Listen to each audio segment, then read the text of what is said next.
Today let's talk about emergent leadership. So we are leading in a world that is constantly changing and at a pace which is sometimes mind-boggling. New generations come into workforce with a different set of expectations from all the generations that are already in our workforce. New technologies, of course, including artificial intelligence, Gen AI, and otherwise, are maturing and are coming at us at a much faster pace than we can ever keep up with. With this democratization of technology, new competitors are cropping up all around us at a much faster pace. All of this leads to the inevitable conclusion that as leaders, we need to be not only able to understand all of these changes that are happening all around us, but also respond to them in a meaningful way so that it advances our agenda or our goals. This means that we need to learn how to make sense at a much faster pace than we have ever done before. And we have to respond to an emerging context in an emergent way. There are no cookie cutters, for example, nowadays. No more 5-year plan, no more 10-year plan, no more standard global template that you can actually implement everywhere, that roll out everywhere across the world. Doesn't work anymore. What all of this means is that all of us leaders, we need to become leaders who can lead with emergence and display emergent leadership. The question then is, how can we learn to be one? Here's what I think. It all starts with intention. As with everything else, we need to be intentional about being able to practice emergent leadership. We need to be clear about our goals and the commander's intent on what our team is supposed to achieve. We'll talk about commander's intent in a different video. The link will be available on the video here up.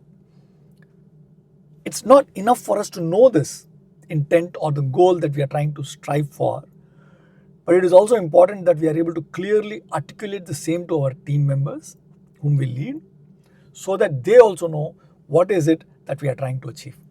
What is the commander's intent for our team?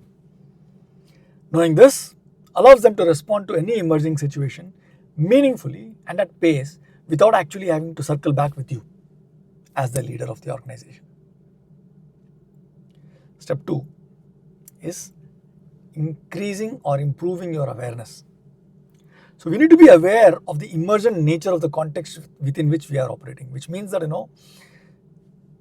we need to be always seeking and sensing what's happening around us. This includes the context within which our teams, which is what are our team members talking about, what is the context within the team, the environment within which we operate, which is the organizational climate, the understanding of the evolving technology landscape. As they say, every business is now becoming a tech business, which means that every leader needs to understand the evolving nature of tech and what it makes possible and what it makes redundant, and how all of this impacts us as a leader and our teams goals and all the other stakeholders that we interact with. Third, once we have the right intention and once we are aware of what's happening around us and how it is all affecting everyone around us, including us, our team, our stakeholders and all of that, we need to be able to make sense of all of these changes. There are many sense-making frameworks that are available which we can actually use. So, for example, there is one which is called the Canadian framework for identifying whether any particular problem is a simple problem, complicated problem, complex problem, or a chaotic problem or a situation. And depending upon where the situation or falls in, there are very clear ways to the framework tells you that you should respond to. And there are many such sense-making frameworks. The point is not that we use one particular framework, but the point here is that we use a particular framework. We need to know and understand all of these frameworks, and then pick and choose the framework that is the best fit for the given circumstance, for the given context, and follow it. It is not just our role as a leader, but it is a task for all of our colleagues. All of us need to be able to make sense of everything that is coming at us from the context, from the lens of how all of this impacts us, our goals, and how we show up for our customers, employees, partners, vendors, and everybody or anybody that we interact with. It is in this context that having a diverse team helps us look at all of these changes from different perspectives. Everyone kind of brings their own perspective. I've already done a video which talks about how can you use your teams to kind of learn how to think from different perspectives. Check that out. Once you have these different perspectives, you are able to generate different options to choose how to respond to these changes, to choose how all of this kind of makes sense for us as an individual, as a leader, as a team, as an organization. So once we made sense of everything, we kind of need to take action about it. So in this world where the velocity of emergence is very, very high, we need to design our actions as experiments with a clearly articulated thesis.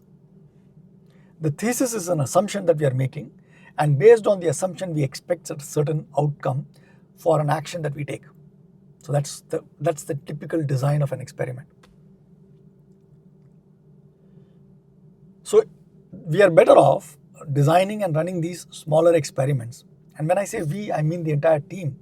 So we need to be able to enable our team members to not only design their own experiments at their own levels, but we should be able to design these experiments and run these experiments so that we continuously learn more and more nuances of the context within which we are operating and how that impacts us and our goals. And depending upon the reaction and the results of these experiments, we either double down on those experiments or we kind of move away from those experiments and identify and come up with a different experiment.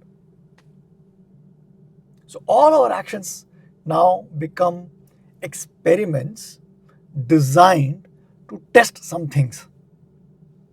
And when we get the right outcome and when our assumptions are right, we double down, double click on them and scale them up as is necessary. Or if they don't work out the way we expect them to, scale down, shut them out, start running different experiments. Some of the digital native organizations like Facebook and Twitter and some of these social media companies are really great at doing all of this. At any given point in time, they're running 200 plus experiments, maybe 500 plus experiments in terms of what they show, in terms of how they measure engagement, in terms of what kind of things gets their customers or consumers to react in a certain way. That is the level of experimentation that we need to bring in our leadership for our teams if we are really wanting to become an emergent leader. And when you respond or take action, there are always intended consequences, which is what you are trying to take action for, and there are unintended consequences, which is something that you do not expect or which is something that surprised you. You go looking for them because I can guarantee you the unintended consequences are there, whether you want it or not, whether you like it or not, whether you expect it or not. The beauty of these unintended consequences is that sometimes these are way more powerful and these are way more impactful than the intended consequences that we actually gamed or created the experiment for. So nature actually is all about the evolution process, is all about unintended consequences leading life in different directions. Just for an example, birds developed flight because they had feathers. They developed feathers because they wanted to keep themselves warm from the cold environment. So this entire process of using one thing for completely a different purpose than it was originally intended for is called acceptation.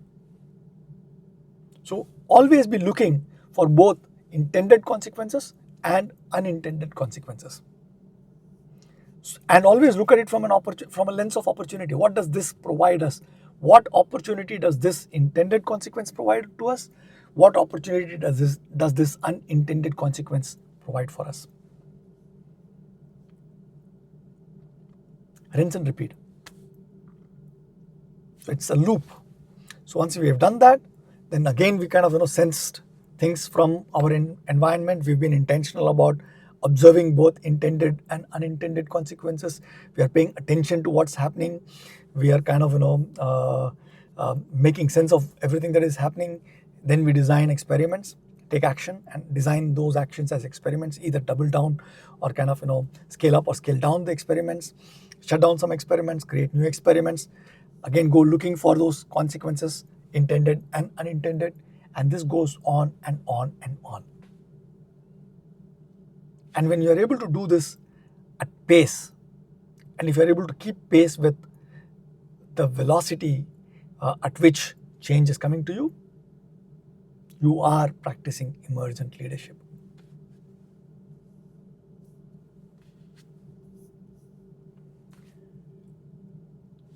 I would like to reiterate that the days of creating a multi-year strategy, 3-year strategy, a 5-year strategy, created centrally at a corporate level and getting the rest of the organization just to execute it are a thing of the past in most industries. Global templates being rolled out to improve productivity and dealing with competition and standardization of processes across the board, especially when it comes to responding to competition, is also a thing of the past. If we really want to practice emergent leadership, we need to move sense making and decision making to our front lines, where the action really happens. And the corporate then becomes a mechanism or a support system that is present to support these frontline staff in doing whatever it is that they need to do in order to respond to the situation, and also to provide the commander's intent in terms of which hill are we going to capture, how and where are we going, setting the direction and letting the frontline folks to kind of figure out how do we get there. So set the vision and then trust your frontline employees and enable and equip them to practice emergent leadership so that they can respond to all the emergent situations and the consequences of actions that we are taking, and create systems and structures in place to support them in doing whatever they are trying to do. That then becomes the role of the corporate teams. What does this mean for employees? It means that gone are the days when you would wait on your boss or your manager or your leader to tell you what needs to be done. They will give you an intent that this is what we want to achieve. And if you really want to grow in the organization as an individual part of a team, you need to figure out and practice the emergent leadership that we spoke about today. It's true, it's not for faint-hearted. But when done well, this can become the difference between a thriving organization and one that is struggling to stay alive, stay relevant, or even survive. Think about it. Take care.